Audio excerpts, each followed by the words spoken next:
Bonjour à toutes et à tous, c'est François et je suis ravi de t'accueillir pour ce nouveau podcast Café Trailer, le podcast qui échange avec des trailers qui vivent leur passion à 200%.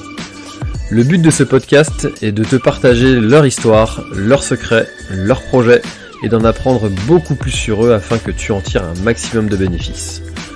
Donc si tu aimes le trail et écouter des histoires incroyables, alors ce podcast est fait pour toi. Il est possible d'assister au tournage de l'épisode et y participer en live chaque mercredi soir à 20h30 sur ma chaîne YouTube La Planète Trail. Juste avant de commencer, j'ai quelques messages à te faire passer. Si c'est la première fois que tu écoutes le podcast, je te remercie d'être arrivé jusqu'ici. D'ailleurs, je te recommande le podcast avec Stéphane Brognard qu'on ne présente plus. J'ai beaucoup d'ambition avec ce podcast et je souhaite aller chercher des trailers de plus en plus incroyables et j'aimerais vraiment échanger avec tes trailers préférés.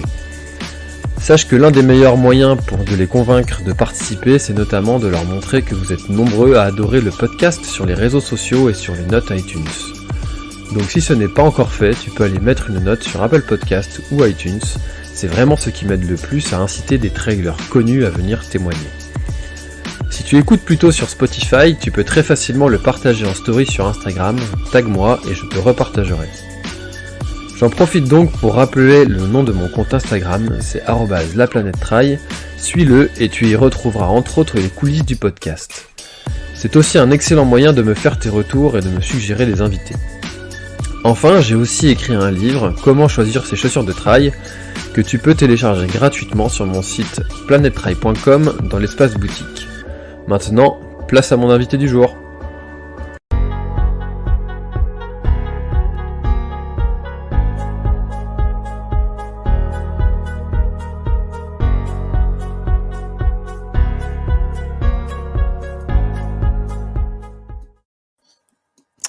Bonsoir à tous, bonsoir à Eric. Merci encore une fois de votre fidélité d'être présent à cette nouvelle émission avec Eric Clavry qui a répondu présent à cette invitation que je lui ai faite suite à son record de la grande traversée des Pyrénées, donc le GR10. Alors ce soir, pour ceux qui ne sont pas habitués à l'émission, vous allez avoir la possibilité de poser toutes vos questions à Eric, mais dans un premier temps, moi je souhaite la bienvenue à Eric. Merci Eric, et est-ce que tu peux te présenter pour ceux qui ne te connaisseraient pas, s'il te plaît? Bonsoir tout le monde, merci pour l'invitation. C'est vrai qu'on a mis un petit peu de temps, mais on y arrive. Écoutez, moi je suis moi c'est Eric Clavry, donc je suis trailer depuis maintenant une grosse une quinzaine d'années à peu près. Donc avant je faisais du triathlon, notamment sur distance Ironman, donc j'ai été 2 fois à Hawaï entre autres. Donc j'ai commencé en 2007 le trail. En 2009, j'ai fait mon premier ultra avec La Réunion. Je termine 4e, le Grand à la Diagonale des Fous. En 2011, j'ai été champion du monde. Après, j'ai cumulé pas mal de courses, de victoires avec l'Eco-Trail de Paris, la Saint-Élion que j'ai remporté également.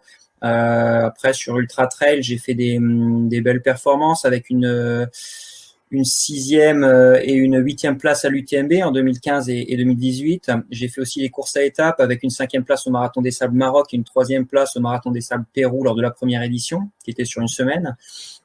J'ai fait aussi du 24 heures depuis 2018. C'était une découverte, donc voilà, ça faisait longtemps que j'en avais envie. Donc je fais les champions de France en 2018 et lors de mon 2e 24 heures qui était le championnat du monde en 2019. Je bats le record de France avec 272 km et 217 mètres. Voilà, un record de France qui datait de plus de 20 ans, donc une grande fierté. Et puis cette année, l'année dernière, je me suis lancé un nouveau défi pour cette année, qui était de faire la traversée des Pyrénées. Et comme j'aime bien dans mes valeurs et dans mes objectifs garder cette notion de performance, voilà, l'idée c'était de le faire le plus rapidement possible. Donc j'étais parti sur une dizaine de jours, contrat rempli puisque je fais moins de 10 jours. Et c'est une autre grande fierté, voilà, d'avoir accompli cet objectif. Tu m'étonnes. Bon, on pourra en reparler tout à l'heure, un petit peu plus en précision. On va rentrer un petit peu dans ce défi et dans toute cette organisation et dans ta préparation bref, on va en parler tout à l'heure. Mais avant tout ça, moi, j'aimerais savoir qui était le jeune Eric, comment est-ce que tu as commencé le sport, quels sont tes tes premiers souvenirs de sport. Par quoi tu as commencé en fait et comment tu en es venu finalement? Tu es passé de tes premières expériences sportives au trail et à l'ultra trail et donc au triathlon avant.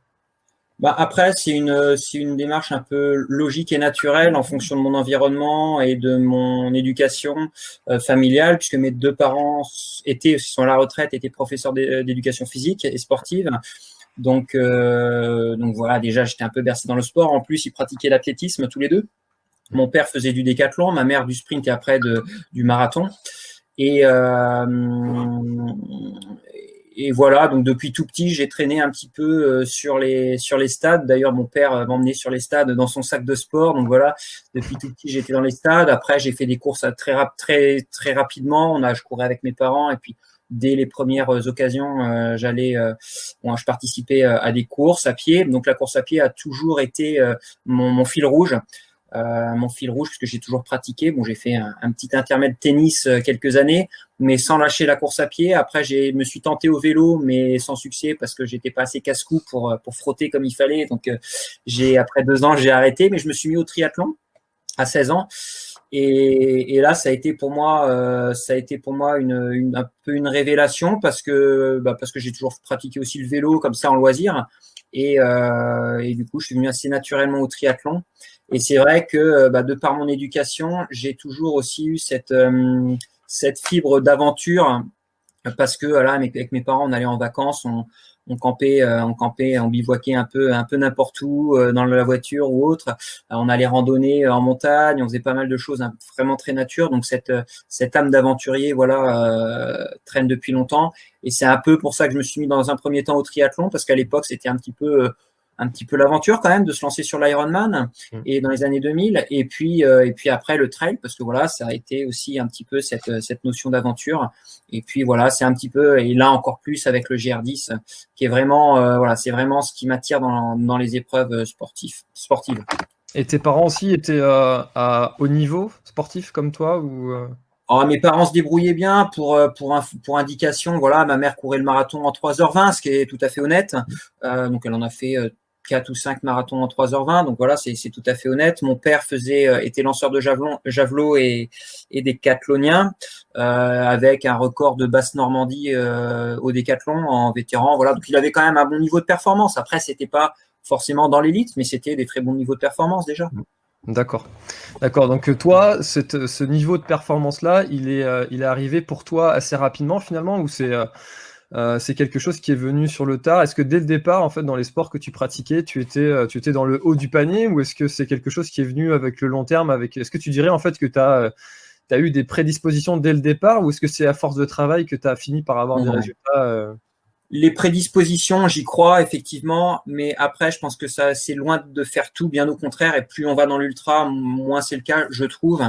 À titre d'exemple, voilà, moi, c'est vrai que j'ai jamais performé étant jeune. Enfin, je me rappelle les premières courses. Voilà, j'étais en milieu de peloton, peut-être en fin de peloton, mais j'étais jamais même sur les podiums ou autres. Après, c'est venu au fil du temps, effectivement, à force de persévérance, de travail aussi, et puis de régularité dans les entraînements parce qu'avec mes parents j'allais courir assez régulièrement, donc voilà, c'est venu comme ça.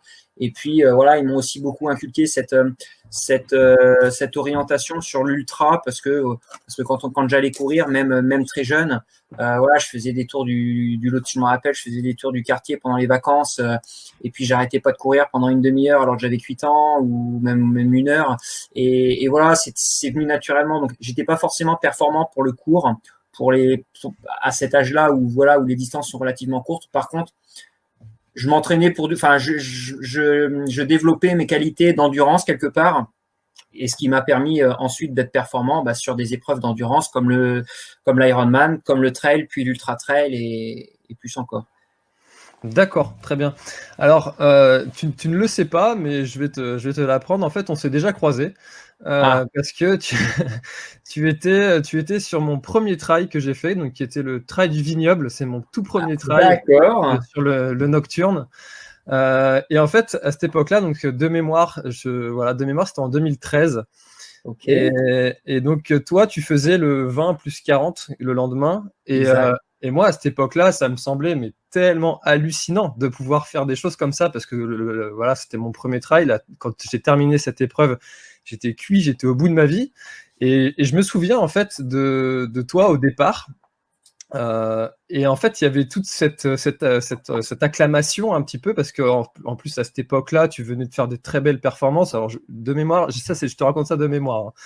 Hein. Et le speaker annonçait que tu étais là, qu'il y avait des gens, étaient là, il y a Eric, champion du monde et tout. Enfin, et moi, je me disais, mais comment est-ce qu'on fait pour gérer ça? Parce que, bon, personnellement, c'est quelque chose que j'ai jamais connu.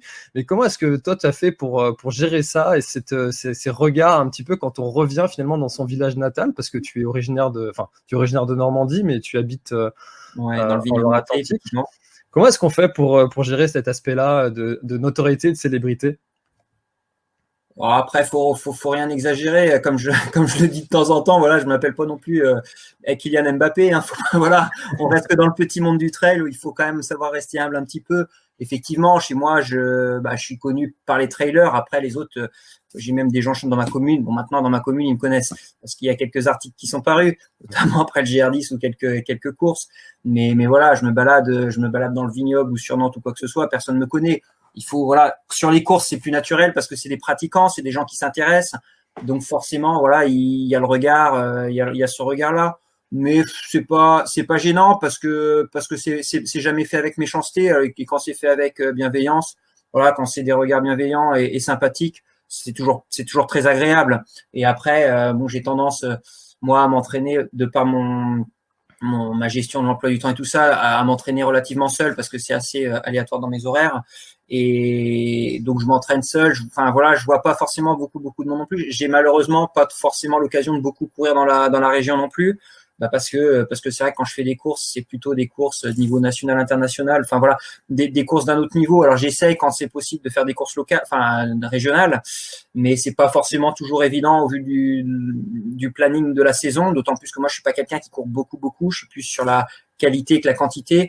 Et voilà, donc non, ça me gêne pas du tout. Et au contraire, ça fait plaisir. Et puis, ça fait d'autant plus plaisir quand on a l'opportunité sur des courses comme ça de rencontrer des gens et de partager un petit peu avec eux l'expérience que j'ai eu la chance de vivre sur certaines courses et autres. C'est plutôt sympa.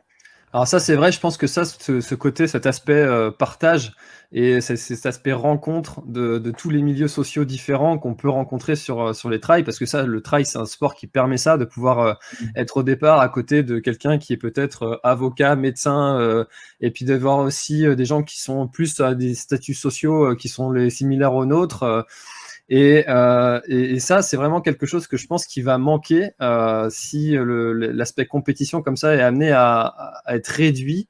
Comment est-ce que toi, tu vois l'avenir du trail avec les événements qu'on connaît maintenant?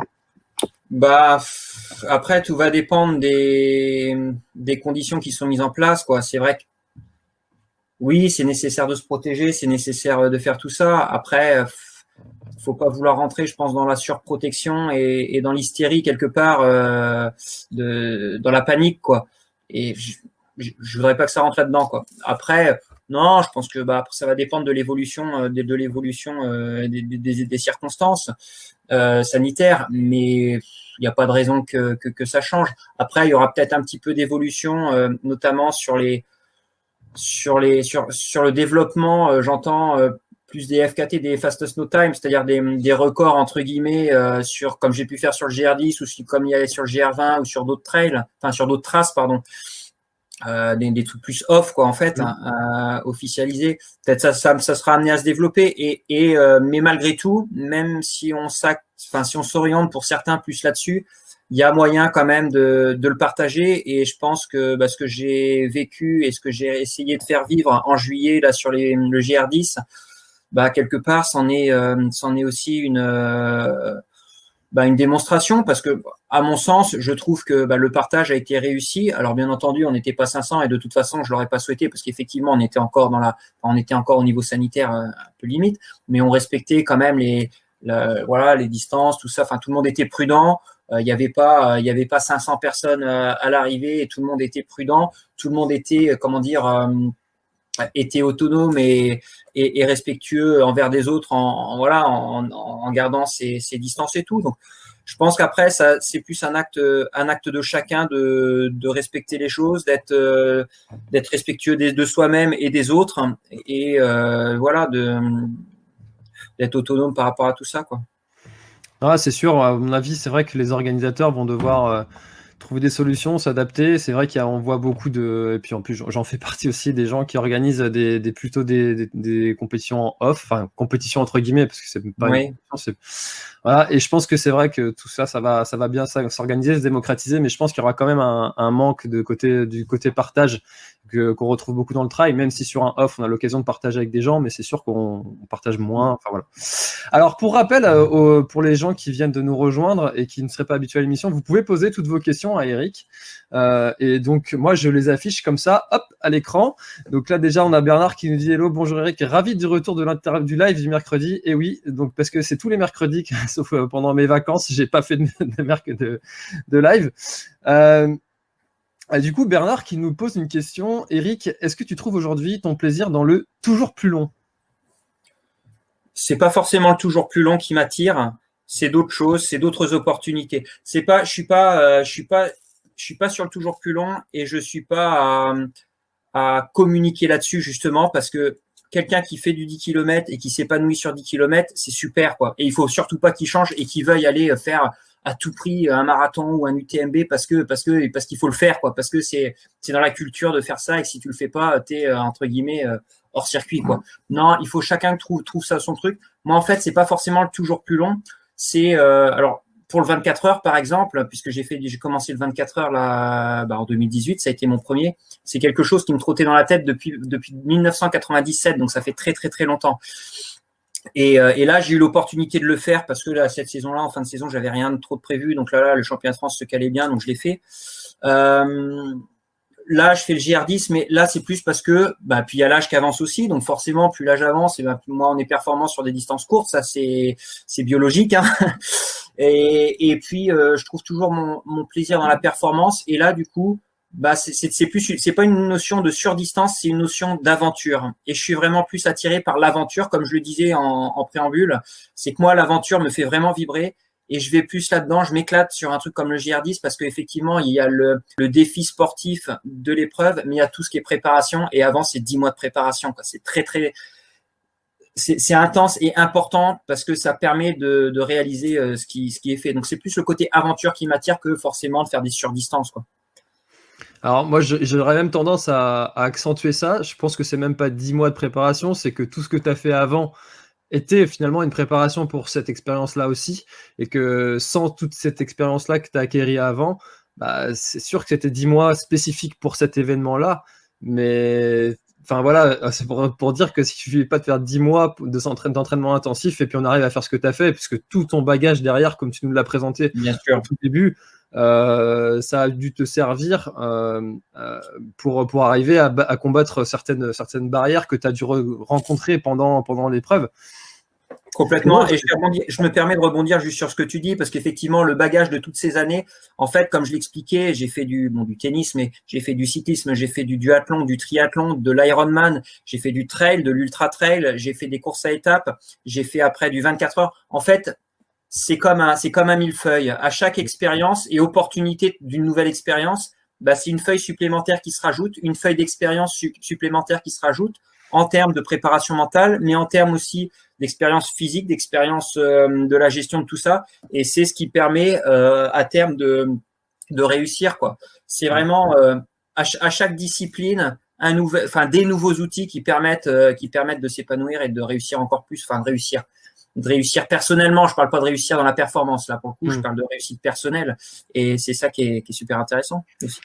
Et alors pour les auditeurs, ça me fait penser à... J'ai reçu Guillaume Artus qui était venu donc dans une des premières émissions, et il a dit une phrase que je trouve qui est bien à placer maintenant. Il a dit que finalement, quand tous les week-ends tu vas tous les samedis, tu passes toute la nuit dehors, et finalement quand tu es sur un UTMB de nuit, ça devient un dimanche. Ouais. C'est vraiment, ça devient ta norme, en fait, ça devient quelque chose de classique. Donc c'est vrai que tout ce que tu as fait avant, voilà, sert à préparer tout ça. Exactement. Alors moi, juste parce qu'on a là, et ça y est, tu vois, comme je disais en off, les gens ils se chauffent un petit peu avant de poser des questions. Là, ça y est, c'est parti. Ouais, je vois que ça défile. Ouais. J'ai Voilà, trouvé le truc où il y a les questions, ça défile. Il y en a c'est toujours quelques-unes. pareil. Mais c'est très bien, ça me laisse aussi moi le temps de parler avant de poser les questions. Juste avant qu'on affiche les questions, parce que là, ça commence à défiler, j'ai juste une question parce que c'est quelque chose qui m'est souvent demandé. Tu habites en Loire-Atlantique. C'est le département qui est un des plus plats, si ce n'est le plus plat de France. C'est le département le plus bas en altitude de France, effectivement. Voilà. Alors, comment est-ce qu'on fait pour se préparer dans un pays plat à parcourir des montagnes qui sont si hautes et qui ont autant de dénivelé?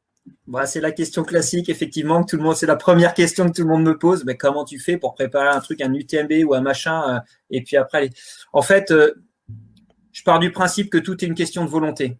Quand on veut, on peut. Après, le reste, c'est juste se donner des excuses, enfin des excuses. C'est pas du tout méchant ce que je dis. Hein. Voilà, faut pas y voir la méchanceté ou quoi que ce soit ou de la critique. Je pense que vraiment, quand on a la volonté et la détermination pour faire quelque chose, eh ben on peut y arriver. Il faut être patient, il faut travailler, il faut rester déterminé, il faut croire en soi et puis y aller. Alors c'est pas toujours facile pour tout, hein, mais voilà. Et ben là en l'occurrence, j'adapte mon entraînement par rapport à ce que j'ai. Alors j'ai une grosse lacune qui est les descentes, puisque les descentes, ça c'est clair que je peux pas les travailler. J'ai pas de descente suffisamment longue et technique pour pouvoir les travailler chez moi. Donc je descends, c'est le vainqueur, c'est Nance Peters qui disait ça quand il a gagné son étape par rapport à celui qui l'accompagnait. Je suis une bique en descente, quoi. Mais c'est ça, parce que je peux pas les travailler. Par contre, les montées, c'est quoi? C'est de la puissance. Je fais les 2/3 de mon volume horaire en entraînement, c'est du vélo. En plus, je fais du renforcement musculaire et au final, je ne cours que 1/3 de mon volume d'entraînement. C'est-à-dire que je cours, même pour préparer un UTMB, même pour préparer un 24 heures, je cours à peu près entre 70 et 100 km par semaine, ce qui est très peu par rapport à la majorité des autres coureurs, hein. De mon niveau, j'entends.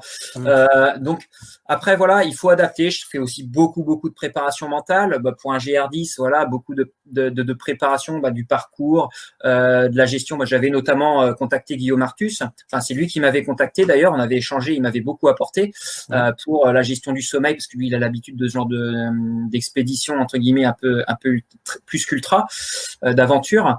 Et donc voilà, c'est beaucoup de recherche, de renseignements sur le sommeil, comment on peut faire, sur la nutrition aussi, c'est super important, sur la logistique, comment s'organiser, où dormir, il y a beaucoup de choses à travailler et c'est ce qui rend la chose intéressante. Mais après, c'est vrai que la préparation sportive pour la montagne, au final, je me rends compte que c'est pas parce qu'on habite en plaine qu'on peut pas être performé en montagne, ou c'est pas parce que moi j'ai le souvenir d'un exemple. C'est un de mes idoles qui s'appelle Emil Zatopek, qui s'appelait Emil Zatopek, malheureusement il n'est plus là. Et j'ai lu pas mal de bouquins. J'ai des bouquins de lui qui sont très rares. Et dans ses interviews, il disait, puis voilà, on peut le trouver n'importe où. Bon, il a vécu la guerre et tout ça. Et pendant la guerre, il passait en douce la nuit au-dessus du mur du stade pour aller s'entraîner, alors que ça canardait à droite à gauche. Ça s'entraînait sur le stade et rentrait chez lui le soir. Il allait s'entraîner en Rangers dans la neige, voilà. Après, 98% des gens, alors on va dire, ils iraient pas, ils sortiraient pas, ils courraient pas parce que c'est dangereux, parce que c'est ceci. Alors, je dis pas qu'après il n'y a pas de risque dans ce qu'on fait, mais quand on veut, on peut, et il faut rester vraiment volontaire dans ce qu'on veut, quoi. C'est pas parce qu'on habite en plaine qu'on peut pas performer en montagne. Et voilà, j'ai fait, comme je l'ai dit tout à l'heure en préambule, j'ai réussi à faire 6e et 8e à l'UTMB, 8e en 2018. Bon, il y avait quand même un peu de niveau sur la ligne de départ. En 2015 aussi, il y avait du niveau. Et j'ai quand même réussi à faire 2 top 10. Et pourtant, j'habite en plaine. Et je vais quasiment pas en montagne. Pour préparer l'UTMB, je vais, on va dire 2 fois 5 jours en montagne pour m'y préparer un petit peu, m'y acclimater un petit peu. J'ai fait 2 fois 4e et 1 fois 6e à la Diagonale des Fous. Et c'est pareil, j'habitais sur Nantes. Et pourtant, c'est super technique à La Réunion. Donc voilà, c'est extrême, quoi. Donc voilà, pour dire vraiment qu'il faut vraiment croire en soi, croire en ses capacités et mettre les moyens pour y arriver, quoi. Je suis complètement d'accord avec ça. Et dans beaucoup d'émissions, j'ai déjà souvent nommé des références comme ça en Bretagne. On a aussi Jérôme Lucas et là récemment qui a été accompagné de Jean-Marc Lavigne tous les deux ils ont fait 8e, donc 8e et 9e, ils ont fini ensemble à la Swiss Peak 360, donc 320 je crois, un peu moins de 320 km là qui est cette année en Suisse, et pourtant ils habitent tous les deux en Bretagne, et qui n'est pas connu pour ses grandes montagnes n'est-ce pas, et pour autant ils y arrivent. Donc c'est vrai que je suis complètement d'accord avec ça, que à force de travail, à force de volonté, on peut y arriver si on a vraiment l'envie, et si on est aussi capable d'avoir envie de faire des concessions, et de se dire bon bah c'est vrai que je vais peut-être passer un peu moins de temps en famille, un peu moins de temps avec mes enfants, un peu moins de temps ci, un peu moins de temps ça, pour aller s'entraîner, si on sait pourquoi on le fait.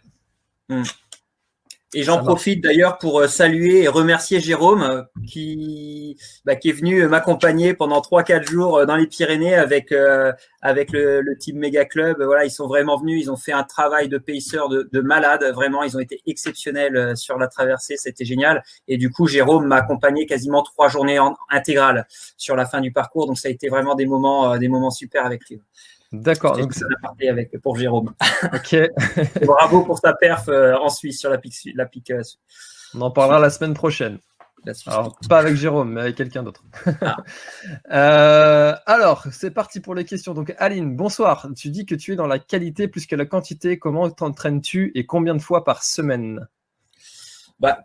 Comme je le disais, moi, le vélo, alors je vais parler que du vélo et de la course à pied, parce qu'après il y a le renfo, il y a d'autres choses, la prépa mentale et tout, qui pourtant sont primordiales et vraiment hyper importantes dans la préparation.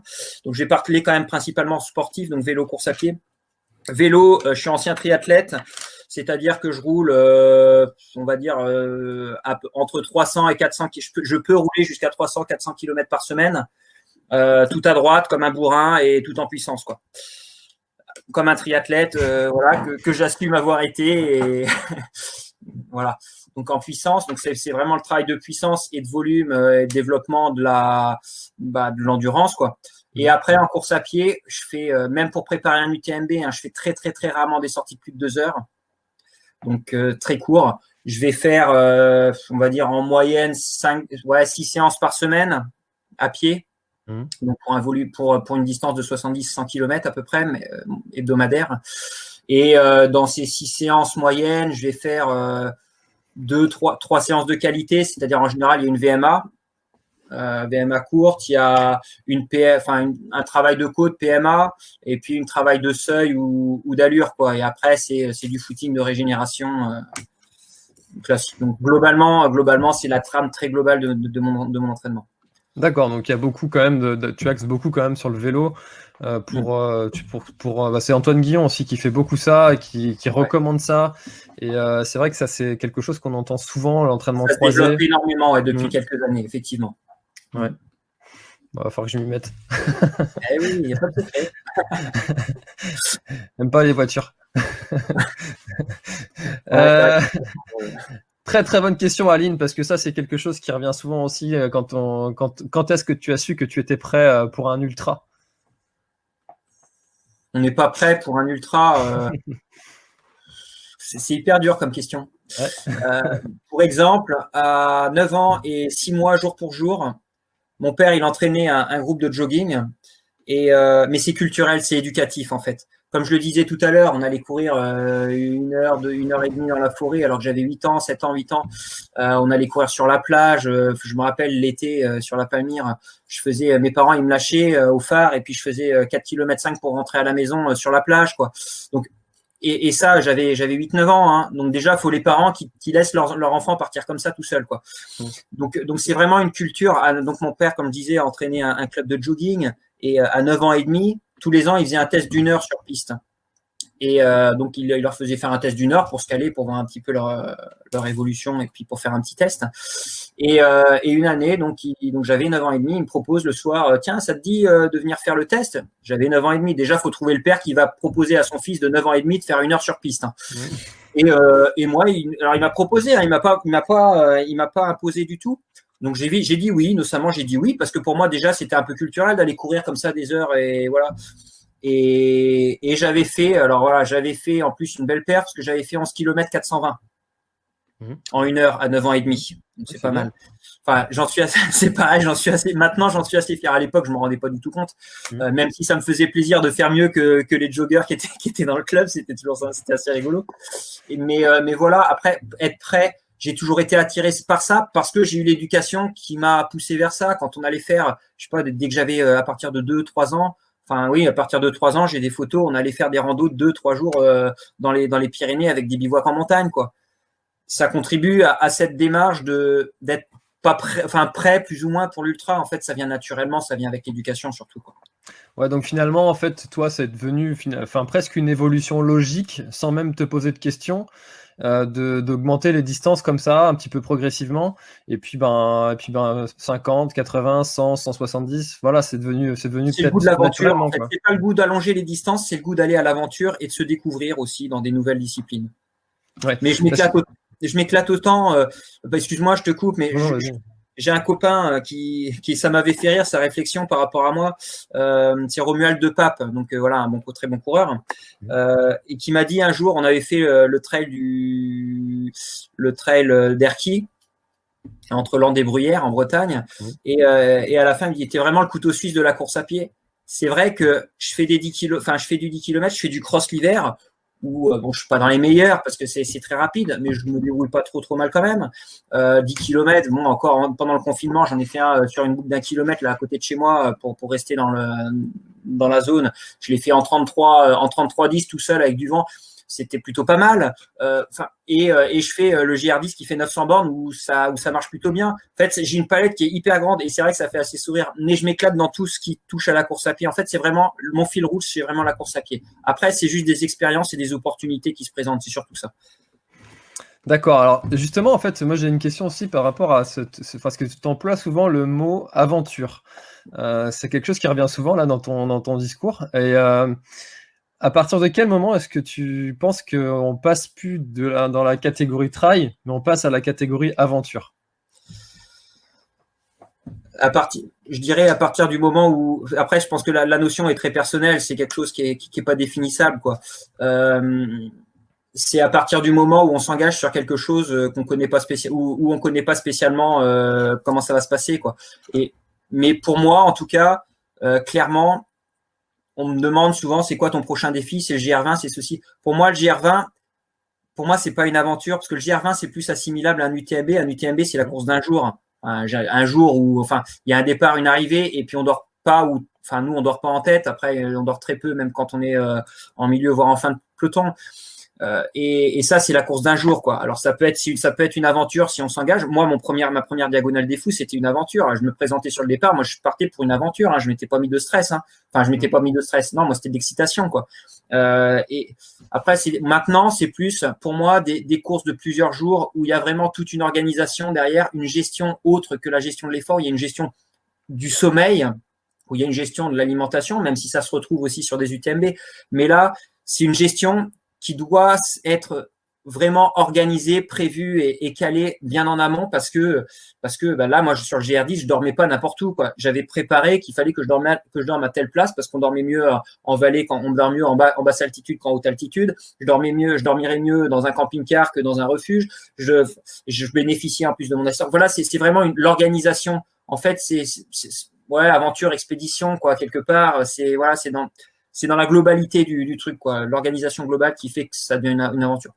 Voilà pour moi. Mais à 24 heures, c'est une aventure enfin voilà, c'est l'aventure d'une vie, parce que on passe par tellement d'états émotionnels, tellement de phases et c'est juste hallucinant, quoi. Ah, c'est vrai. C'est vrai mais c'est vrai que c'est très dépendant de chacun parce que moi, quand tu parles de ça, de certaines personnes pour qui ça peut être une aventure de faire quelque chose qu'ils n'ont pas l'habitude de faire, ça me fait penser à des amis qui sont partis sur un 57 km et ils étaient avec un kit de survie et tout dans le sac à dos. Enfin, vraiment, ils étaient équipés. Alors, oui, c'était un try-off, mais pour eux, c'était quelque chose qu'ils n'avaient jamais vécu et c'était vraiment comme s'ils partaient à l'aventure, quoi.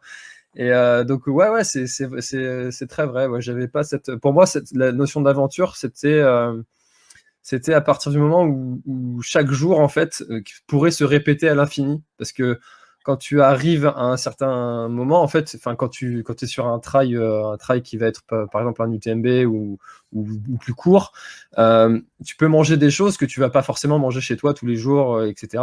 Alors que si tu rentres dans des aventures qui durent 10 jours, bah, tu vas pas te nourrir de gel et de bars et etc. tous les jours. Et pour moi, en fait, c'était un petit peu ça ma définition. Toi, du coup, je sais pas ce que tu en penses de ça.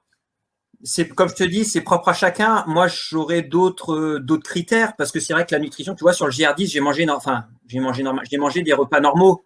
Voilà, c'était de la nourriture lyophilisée. Enfin, c'était du lyophilisé, bien entendu, mais c'était des plats Sodebo lyophilisés, enfin des plats spécialement conçus par Sodebo qui étaient lyophilisés, mais qui étaient adaptés à l'effort et tout ça.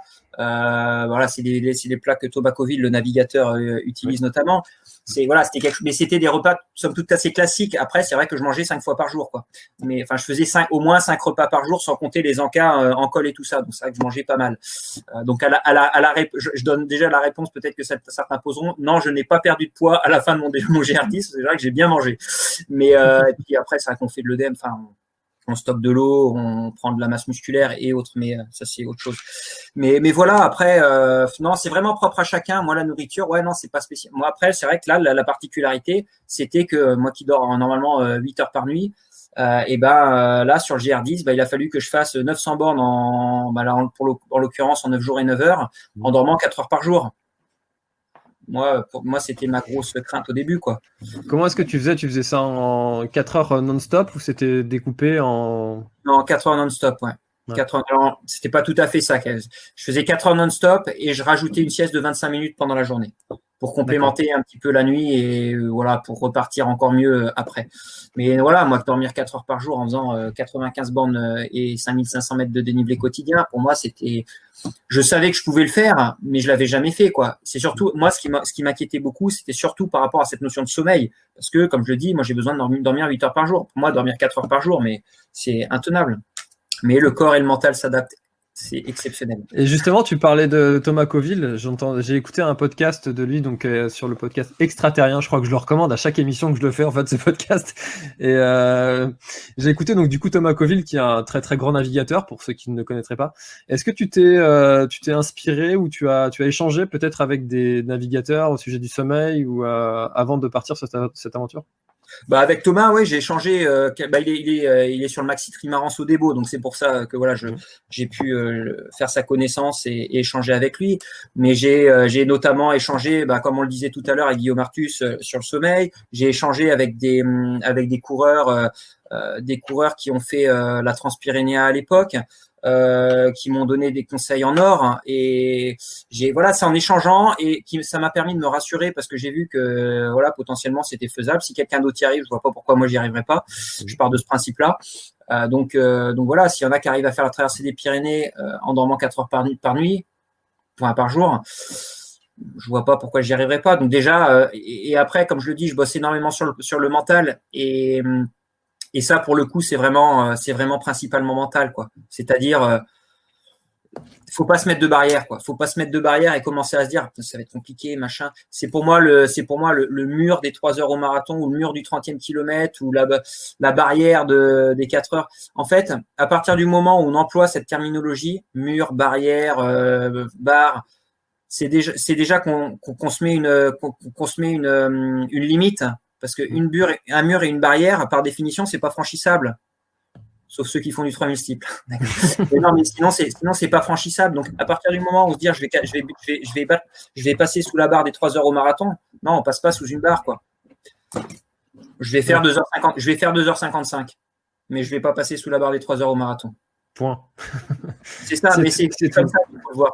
Et là, moi, quand j'ai défini ma dizaine de jours sur le GR10, je me suis pas dit, le record, il est 12 jours et 10 heures, faut que je batte ce record. Parce qu'à partir du moment où tu dis déjà que c'est un record que tu vas battre, un record, par définition, c'est la meilleure performance qui a été établie sur le truc.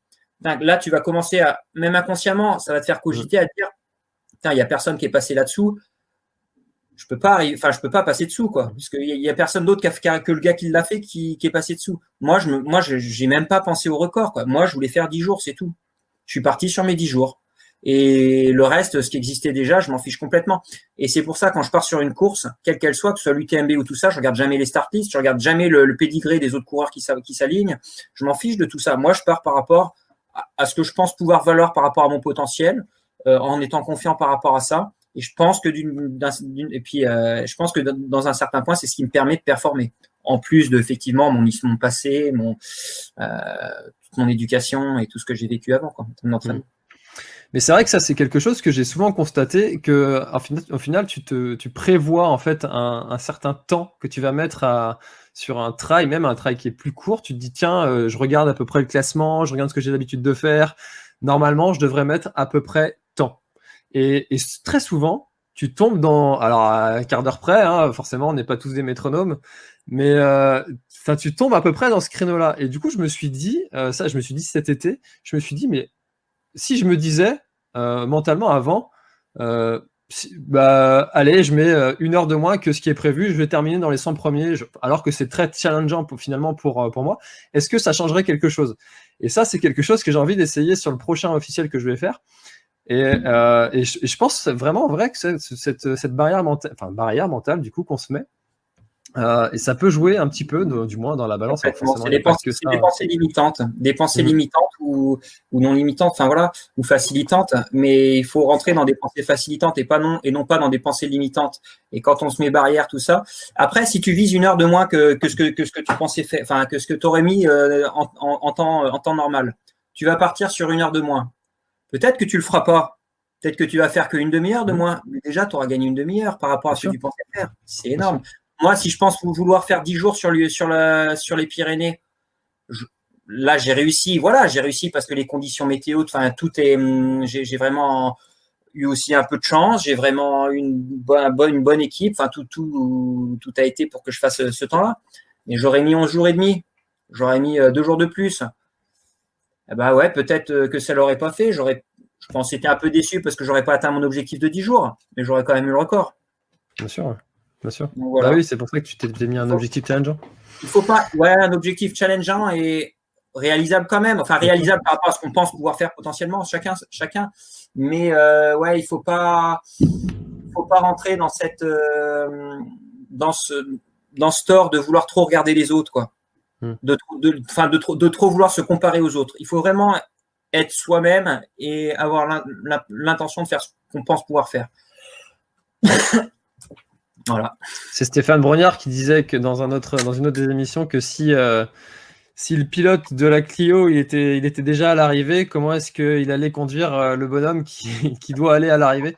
Donc c'est vrai qu'on doit être avec soi ici et maintenant, et écouter ses pas, voir l'environnement dans lequel on est, penser à sa course et puis le reste ça viendra. Ouais. Alors, ça fait un petit peu rire que tu dises que tu es une bique en descente.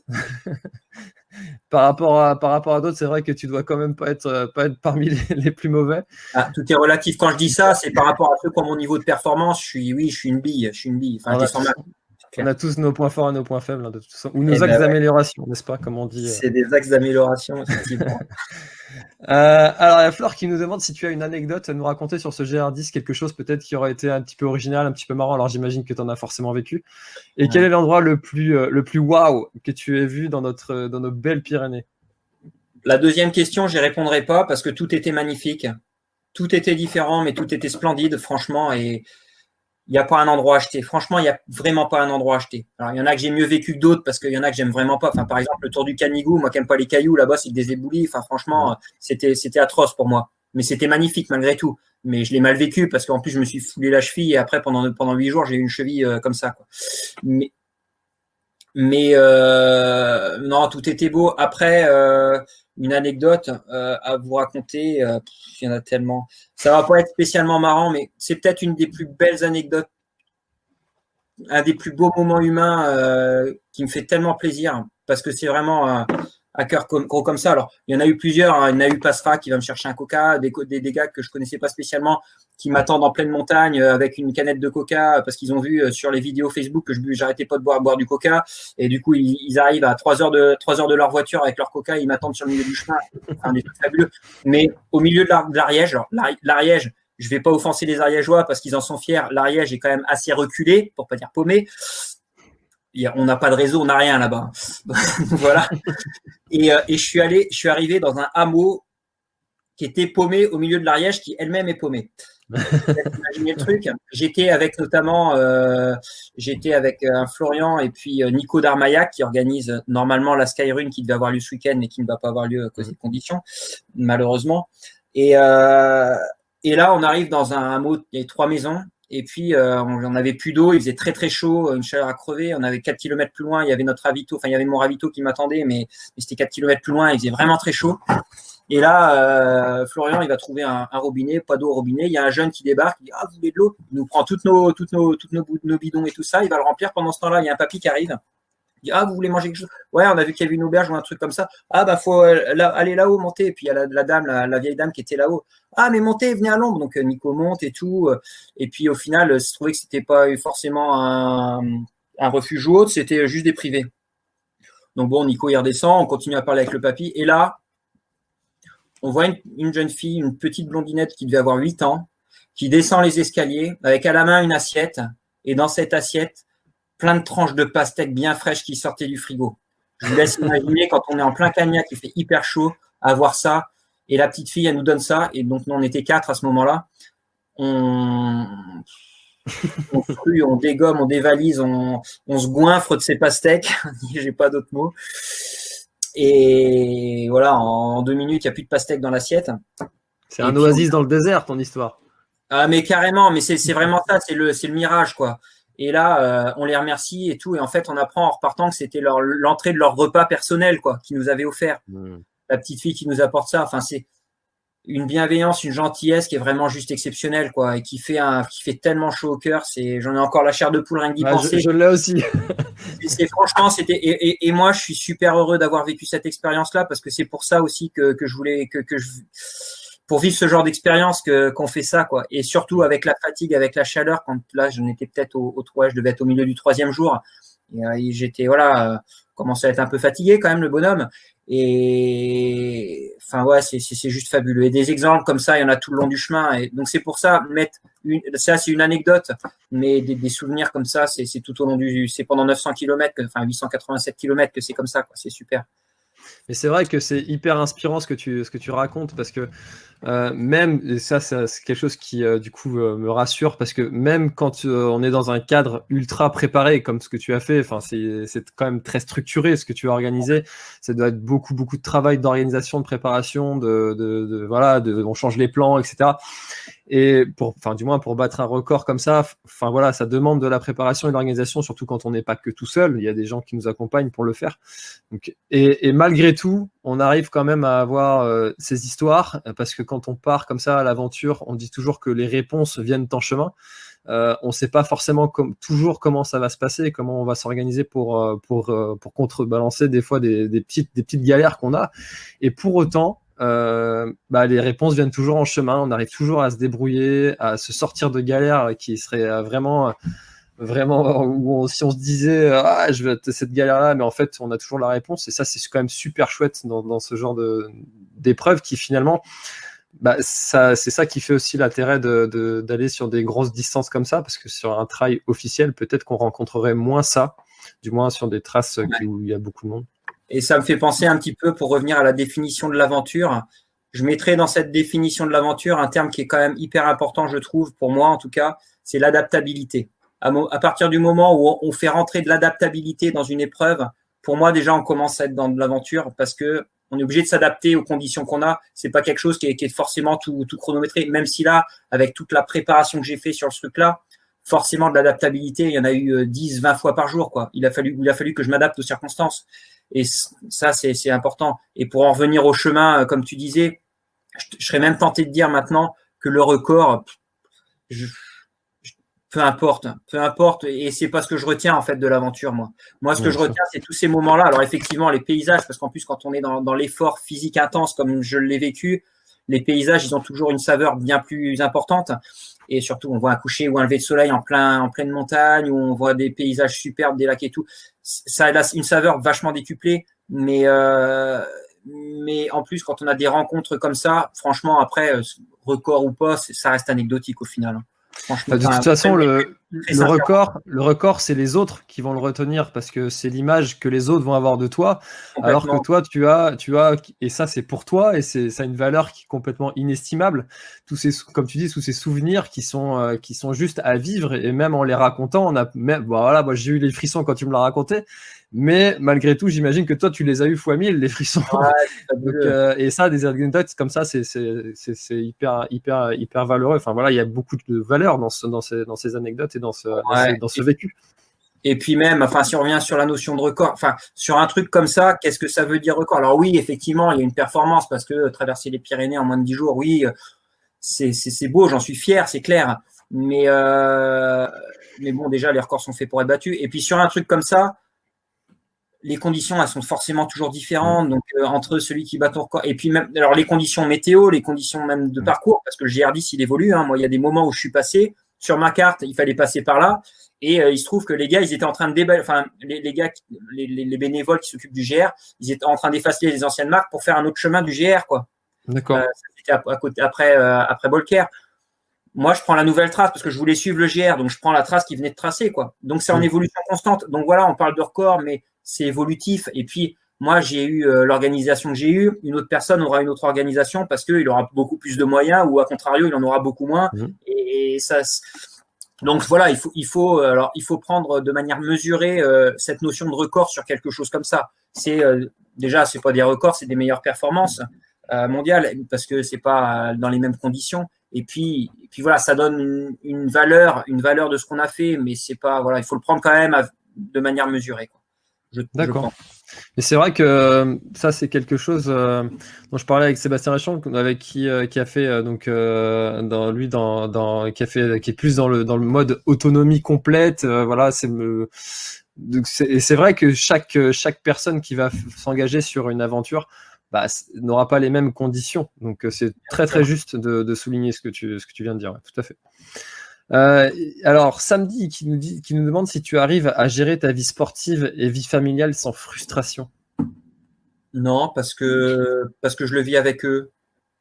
Là, pour exemple, sur le GR10, c'est ma femme qui me faisait mon assistante, donc elle a vécu l'aventure avec moi. En plus, elle est passionnée, heureusement, parce que sinon on ne serait pas restés ensemble longtemps. Mais voilà, elle est passionnée et je suis super heureux quand à la fin elle me dit, tu m'as fait vivre des émotions énormes. C'est vrai que on vivait ensemble cette aventure. En plus là, justement, contrairement à un trail comme UTMB ou autre qui dure pour moi 23 heures à peu près, 23-24 heures. Là, c'est 10 jours et où je m'arrête quand même de temps en temps, où on discute, où on vit des choses fortes. Quand on se retrouve dans le camping-car le soir, que je suis claqué, ou quand c'est elle qui me réveille le matin et que c'est un enfer, parce que pour moi, c'était mes moments les plus difficiles de toute la traversée, ces réveils. Et quand elle me réveille et tout, enfin, c'est des moments uniques, quoi. On vit vraiment des moments uniques. Alors, j'ai la chance d'avoir quelqu'un de passionné à mes côtés et voilà, donc ça se passe bien, quoi. Et on essaye d'intégrer les enfants. Bon, là, c'était peut-être une erreur parce qu'ils étaient un petit peu jeunes et du coup, c'était pas forcément du plaisir pour eux. Peut-être que plus tard, ils s'en rappelleront et ça leur remémorera des bons souvenirs. Mais là, j'ai emmené mes deux grands garçons. Mes deux grands garçons, ils ont 7 et 10 ans. Donc, mais là, ils n'ont pas beaucoup dormi et ils ont suivi le truc. Bon, si on leur demande si ça leur a plu, pas forcément, mais je pense que ça leur gardera des trucs en tête. Mais on essaye de le partager et de le vivre ensemble, quoi. D'accord. Ouais, donc c'est vraiment une aventure familiale finalement. Ouais. Donc il n'y a pas de sacrifice finalement de la part de l'un ou de l'autre et de frustration du coup. Et ça, c'est vrai que c'est ce qu'on constate souvent dans les performances comme ça. C'est souvent des choses qui sont vécues en famille. Comme je recite encore une fois, par exemple Antoine Guillon, qui c'est pareil, il a sa femme qui l'accompagne. François Den aussi a sa femme qui est très présente. Voilà, il y a beaucoup c'est quelque chose qu'on voit souvent finalement chez les élites, d'avoir la famille en fait qui est très investie autour de la pratique. On a aussi Nathalie Mauclair qui est, du coup c'est l'inverse, c'est son mari qui est très investi avec elle. Donc c'est vrai que quand on arrive à trouver cet équilibre-là, et ça, je pense que c'est quelque chose qui est, si la question est posée, c'est pas pour rien en fait. C'est peut-être qu'il y a quelque chose, souvent des frustrations de la part des gens qui n'ont pas ça. Et ça, c'est quelque chose qui est à rechercher, à trouver cet équilibre-là, parce que c'est vachement important personnellement et familialement. C'est ça, c'est un équilibre, c'est ça, c'est faire des compromis et c'est d'essayer. Tu parlais de chemin tout à l'heure. c'est clair que c'est quand même mieux si dans une même famille on avance un peu sur le même chemin, quoi. Sinon ça commence à devenir difficile, hein. Et après c'est une question de compromis, que tout le monde s'y retrouve, que de vivre les choses de la même manière. Moi initialement mon projet était prévu pour début juin, puis au final je l'ai pas fait début juin avec les conditions sanitaires, je savais pas si tout le monde pourrait venir et tout ça. Ma femme début juin n'aurait pas pu venir. On aurait dû partir en juillet en vacances ensemble. Au final, elle dit bah non, mais de toute façon, voilà, on pourra pas partir en vacances parce que c'est trop compliqué. Bah, j'ai fait le en juillet, puis comme ça, moi, je pourrais être là, quoi. Et du coup, elle a pu être là et ça a été fabuleux, quoi, parce que on n'a pas vécu des vacances reposantes, ça c'est clair. Mais on a vécu une expérience formidable, quoi. On l'a vécu ensemble. Ouais, Après, ça, c'est vrai que ça peut paraître aussi un petit peu égoïste parce que l'aventure, quelque part, c'est moi qui cours, c'est moi qui ai vu des paysages, enfin, qui ai vu quand même pas mal de paysages magnifiques et tout ça. Mais on l'a quand même vécu ensemble, quoi. On a essayé de courir ensemble quelques fois, on a fini ensemble, voilà, et ça, c'est des moments uniques, quoi, de partage. C'est sympa. Mais je rencontre beaucoup de gens qui aiment ça, ce côté accompagné, être un petit peu finalement aussi au service de l'autre, parce qu'il faut avoir ce sens du dévouement et du service. Et avoir une personne qui est capable de nous accompagner comme ça, c'est quelque chose qui a une très très grande valeur. Et ça peut ne pas forcément être le conjoint, ça peut aussi être un ami. Donc j'invite les gens à chercher en fait ces personnes-là qui aiment. Il y en a, hein, je vous assure, il y en a. Ouais. Je suis en je fais une préparation, une formation pour être préparateur mental parce que c'est quelque chose qui me passionne. Peut-être déjà un petit peu, un petit peu saisi, mais une prépa mentale qui s'appelle méthode Target. Et en fait, le modèle le modèle de performance mentale de la méthode Target, il s'appuie sur une structure, sur un socle de 3 blocs. Et dans ces 3 blocs, on retrouve l'estime de soi, on retrouve l'énergie, le potentiel énergétique qu'on peut mettre pour une action, et on retrouve les émotions. Et les émotions, ça fait partie de ce socle. C'est-à-dire qu'à partir du moment où ce socle il est déstabilisé, tout le reste de la structure, la concentration, tout ce qui est au-dessus, ça s'écroule. Bah, c'est un peu ça. Et le côté émotion, c'est ça, c'est aussi tout cet environnement, toute cette systémique humaine qu'il y a autour de nous, qui nous permet de nous motiver, d'aimer ce qu'on fait et de performer, parce que à partir du moment où on est dans un couple et qu'on voit que l'autre, il s'épanouit pas dans ce qu'on fait parce que ça lui fait chier qu'on parte s'entraîner, machin, tant de temps et qu'on parte en compète et puis voilà, qu'on fasse chacun d'autre. Il y a une frustration qui se crée au fond de nous-mêmes et du coup, on pourra pas être performant au niveau où on pourrait l'être.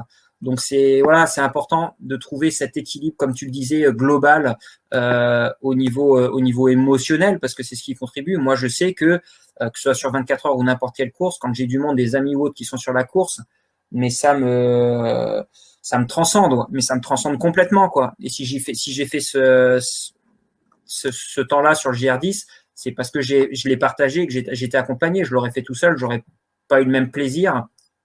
Et du coup, la même performance au final, parce que le plaisir, c'est partie intégrante de tout ça, quoi. Ça fait partie, le plaisir, c'est une émotion.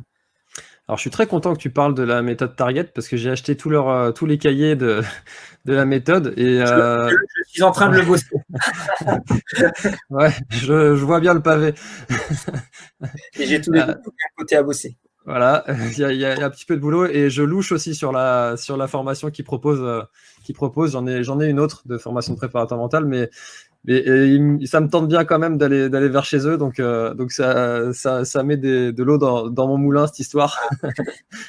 C'est bien, franchement, c'est intéressant. C'est super. Ouais, il y a tellement de choses à découvrir et puis même au-delà de la pratique sportive, en fait, on se rend compte que ça s'applique à énormément de choses de la vie. Professionnel, familial, ça s'applique dans tous les milieux, quoi. C'est ça qui est fabuleux avec la PM, c'est que, la préparation mentale, c'est que ça se décline sur tout. Évidemment, moi j'adore aussi. Alors, tu vois, comme je te le disais au tout début, 1 heure ça passe très vite. Tu vois, quand je viens de regarder le chrono, ça fait 56 minutes qu'on est déjà ensemble. Moi, je voudrais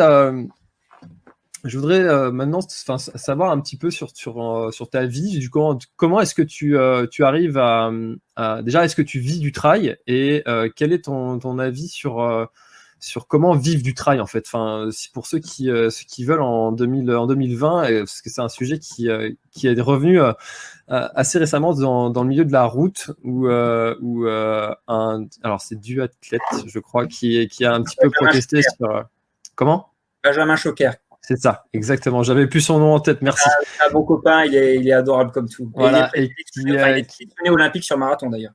Voilà, et qui a mis un petit peu un pavé dans la mare sur justement ce côté vif de sa pratique en tant qu'élite. Toi, comment est-ce que tu vis ça? Alors moi déjà, je gagne pas un seul centime je gagne pas 1 euro sur le trail, même pour un seul centime, j'allais dire centime, mais oui, je gagne pas vraiment, je gagne absolument rien du trail. Hein. Voilà. Les partenaires que j'ai, ça me permet de boucler mes objectifs, enfin de faire mes objectifs, vraiment. Après, moi, j'ai absolument rien du tout là-dessus. Après, alors moi, j'ai bien suivi effectivement l'affaire Benjamin Chocard, notamment parce qu'il a fait le lièvre de Mo Farah sur sa tentative de l'heure. Donc, il a été lièvre de Mo Farah. Donc, c'est un très, très bon coureur hein, quand même, Benjamin. Et moi, enfin, voilà, je vais pas rentrer dans la trop loin, mais moi, je trouve qu'en France, enfin, je sais pas comment ça se passe dans les autres pays, mais en France, en fait, on développe pas forcément le sport de haut niveau, quoi, parce que on donne pas forcément les moyens aux athlètes pour réussir. Et à contrario, on s'étonne après, ah ouais, mais au JO, on n'a pas fait tant de médailles, on n'a pas fait de médailles, on n'a pas fait de médailles. Et si on donne pas de moyens, on peut pas demander à quelqu'un qui. Moi, j'ai cette image de cette athlète qui faisait du 1500 mètres. Une athlète donc qui faisait du 1500 mètres et pendant les JO, alors ça fait quand même un peu de temps, hein, c'est peut-être qu'il y a 12 ans, 16 ans, je sais plus. C'était un reportage où l'athlète elle bossait chez Decathlon pour pas citer, elle bossait chez Decathlon à temps plein et elle était aux Jeux Olympiques sur 1500 mètres. C'est quand même assez exceptionnel parce que déjà pour faire les minima, c'est pas la première venue qui le fait ou le premier venu qui fait les minima en athlétisme pour faire les JO. Et elle bossait à temps plein à côté. Comment c'est possible, quoi? On demande des médailles, on demande des choses, on demande à développer le sport et il n'y a pas de moyens. Moi, j'ai été champion du monde, j'ai pas gagné 1 euro. Après, c'est du trail, c'est machin, effectivement, mais moi, je trouve ça, quand on voit, alors j'ai vu un article aussi sur Xavier, là, dans l'équipe, là, sur ça aussi. C'est a priori la première année où il gagne sa vie et effectivement ils doivent être 2 ou 3 à vivre vraiment du trail en France quoi. Quand on voit que tu penses que ça va pas aller vers le haut cette histoire parce que ça commence à bien prendre le trail. Le trail, les sponsors.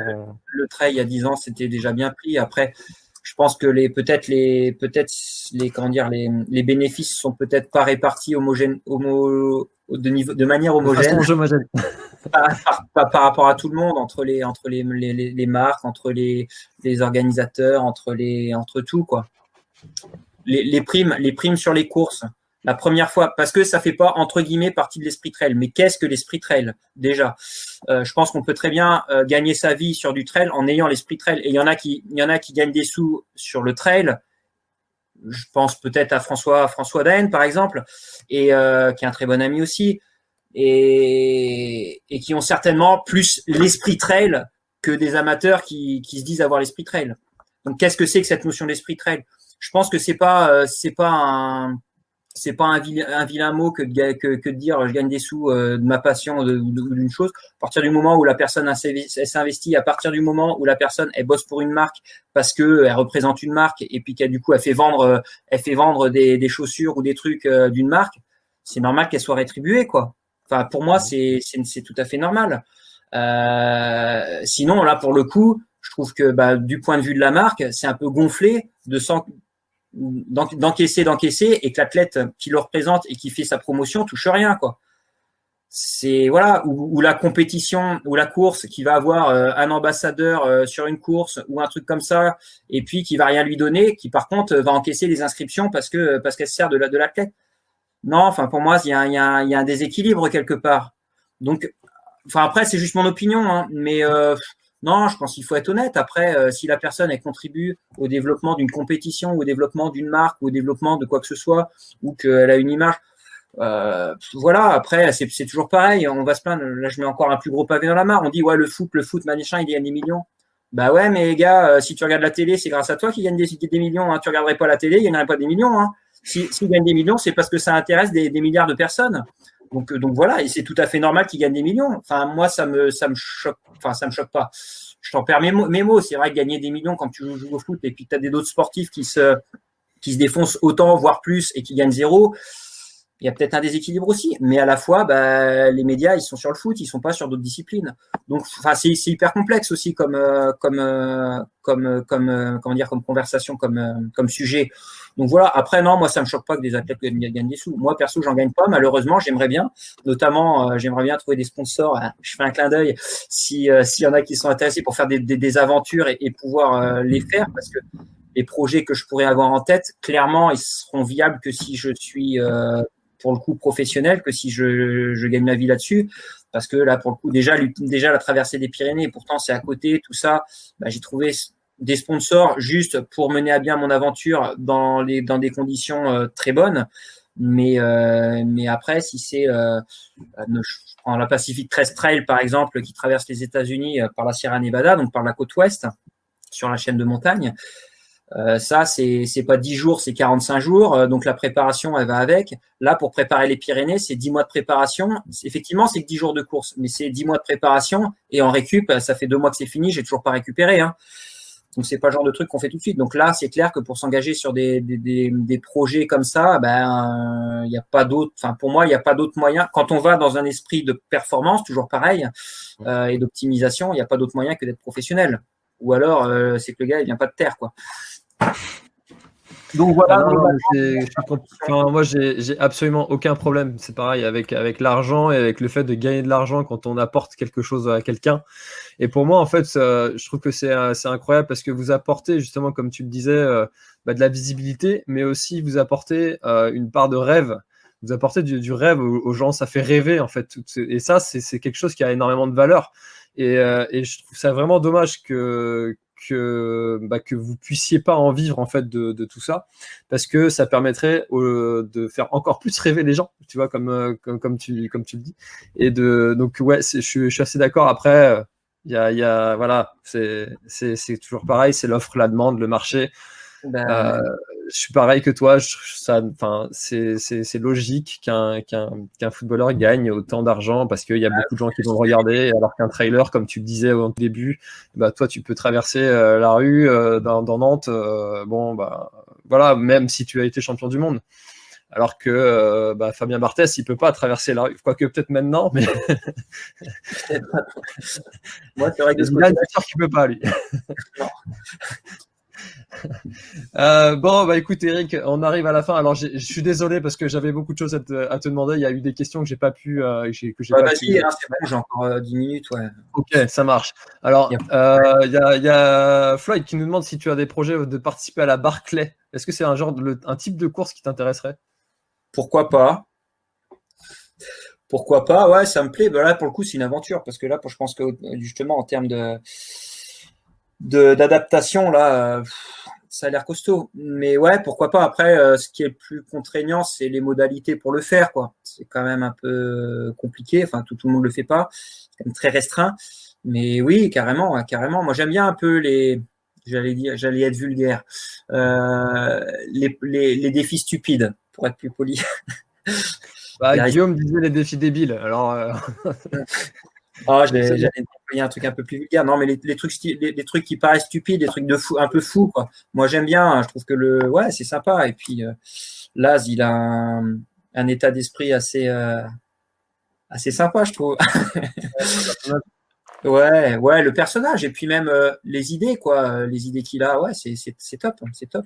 Et sans aller jusqu'à la Barclay, en France, en ce moment, on voit avec les amis de Try the World qui organisent les courses en boucle là, l'Infinity Try.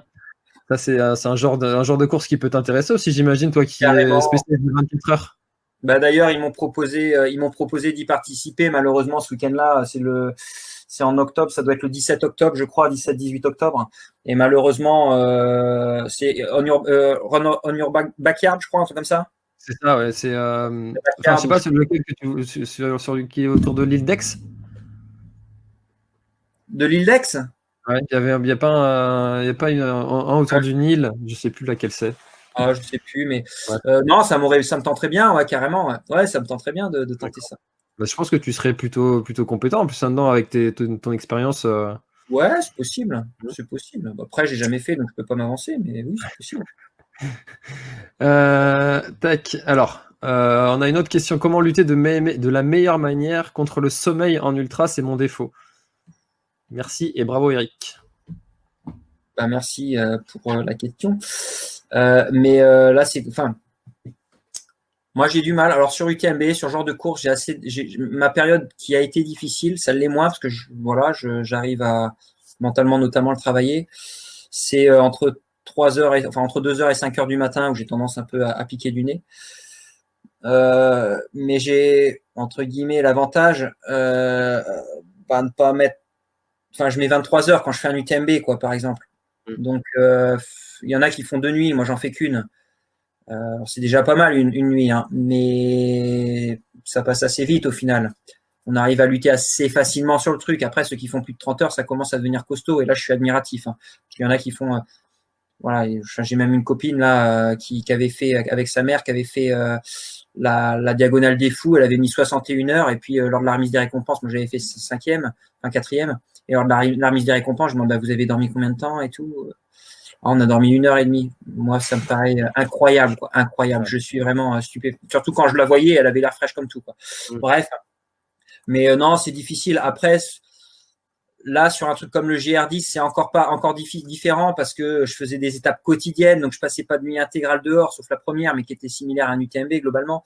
Mais après, je faisais pas de nuit intégrale dehors, donc j'avais quand même des petites phases de sommeil que j'avais calculées de manière à ce que ce soit suffisamment réparateur pour pouvoir repartir. Et après, quand on est en action, en course à pied, en tout cas, quand on est en action, on a tendance à se réveiller de par l'effort et de par le fait qu'on est en action, en activité, quoi. Donc voilà. Après, c'est. Ouais. Non, j'ai pas trop de solutions à part se mettre la frontale dans les yeux pour se maintenir éveillé ou se mettre la tête dans l'eau pour se réveiller. Non, dire que ça va passer aussi. Pardon? Se dire que ça va passer. Se dire que c'est un état qui va passer. Après, il y a un rythme biologique aussi, et c'est ça qu'il faut bien intégrer. Et c'est vraiment un moment à passer. Et c'est comme les problèmes digestifs ou autres. Il faut savoir que quand on part sur de l'ultra, on a forcément des moments de moins bien. Et c'est juste des moments qui sont temporaires, mais qui peuvent passer s'ils sont bien anticipés, s'ils sont bien travaillés en amont, mais s'ils sont bien vécus pendant l'épreuve. Et moi, je sais pertinemment, oui, un UTM. Maintenant, je sais pertinemment, avec l'expérience, j'avais du mal, comme je le disais, entre 2h et 5h du matin avant. Et je sais pertinemment que quand le soleil va se réveiller vers 7 heures du matin, biologiquement, je vais me réveiller moi aussi. Et après, je vais plus ressentir la fatigue. Mais vraiment, quoi. Et du coup, maintenant, cette phase nocturne passe beaucoup mieux parce que j'en suis conscient. Et je ne subis plus cette phase, je la vis. J'ai fait running yoga, là, formation running yoga. Donc maintenant, je suis enseignant running yoga. Et c'est ça, en fait, la première mise en situation, la formatrice, elle nous disait, subissez. J'ai une grosse guêpe dans la maison.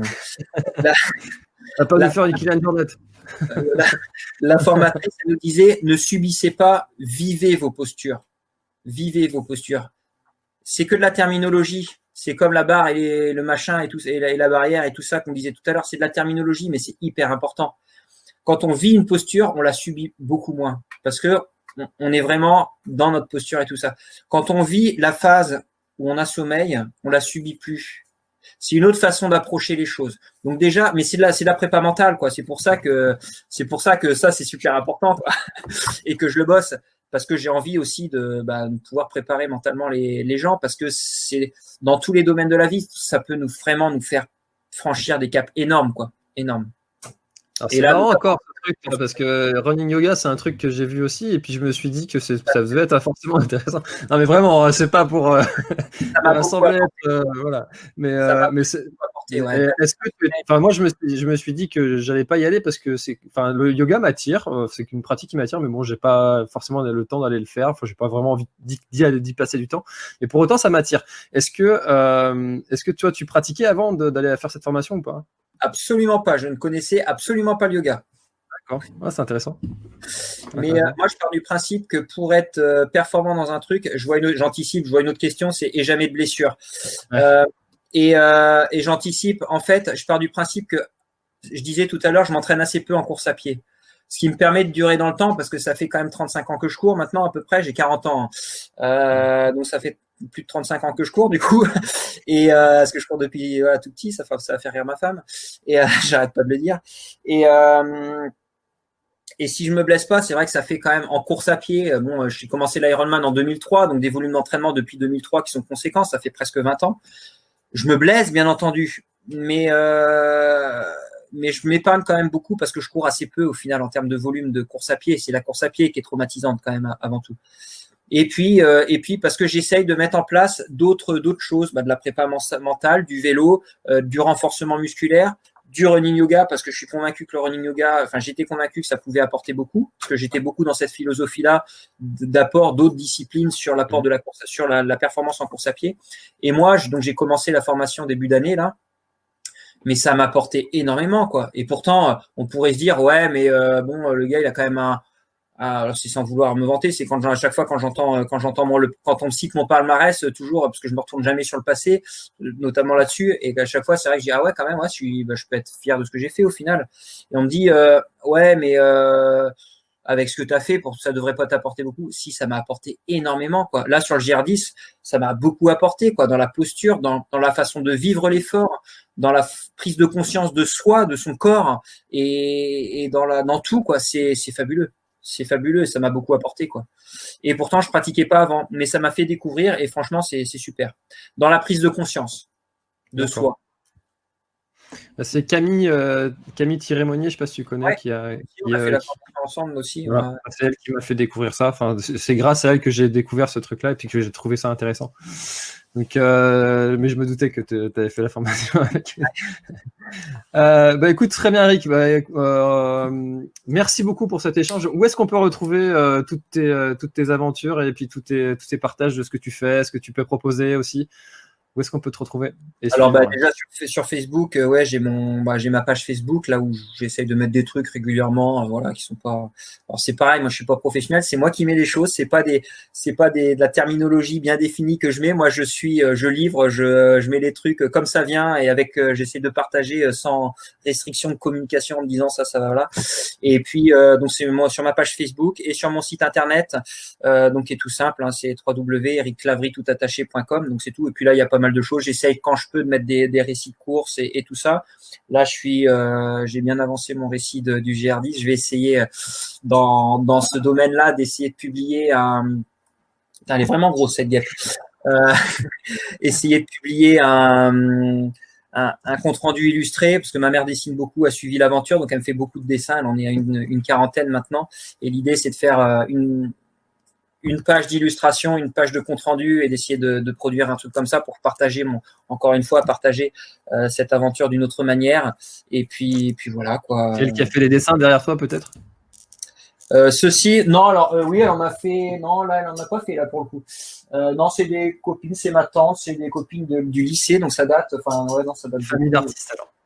Ouais. Non, et du coup, voilà, c'est ça. Et puis, je voulais dire, sur mon site internet, il y a aussi ce que je propose en termes de éventuellement running yoga ou prépa mentale, parce que je commence à m'y mettre et que ça me passionne. Donc là, j'essaye de développer ça professionnellement aussi. Super. Écoute, je mettrai tous les liens et pour ceux qui veulent retrouver Eric, vous aurez tous les liens dans la description, que ce soit sur Facebook ou sur YouTube. De mon côté, n'hésitez pas à télécharger aussi mon bouquin, donc comment choisir ses chaussures de trail. Ça vous inscrira également à ma newsletter, donc vous recevrez aussi tout ce que je peux partager, donc comme des petits rappels, comme ce genre de rendez-vous, et d'autres conseils également. Écoute, merci beaucoup Eric. C'était à tout le monde. Super sympa. Donc merci beaucoup Eric pour ce moment. Merci à tous aussi encore une fois d'avoir été super actifs dans l'espace commentaires, parce que sans vous, cette émission serait complètement différente. Ce serait un échange. Donc là, c'est vraiment super sympa, encore une fois, d'avoir des questions à apporter et puis d'avoir aussi d'autres choses que ce que moi je peux apporter. Donc c'est vraiment super enrichissant. Donc merci Eric d'avoir joué le jeu du live et des questions-réponses un petit peu sur le spontané. Donc c'était vraiment un super moment. Merci beaucoup à tous. Bonne soirée. Et puis on se dit à mercredi prochain avec un autre invité. Et on parlera de la Swiss Peak ce qui a été aussi un sacré moment.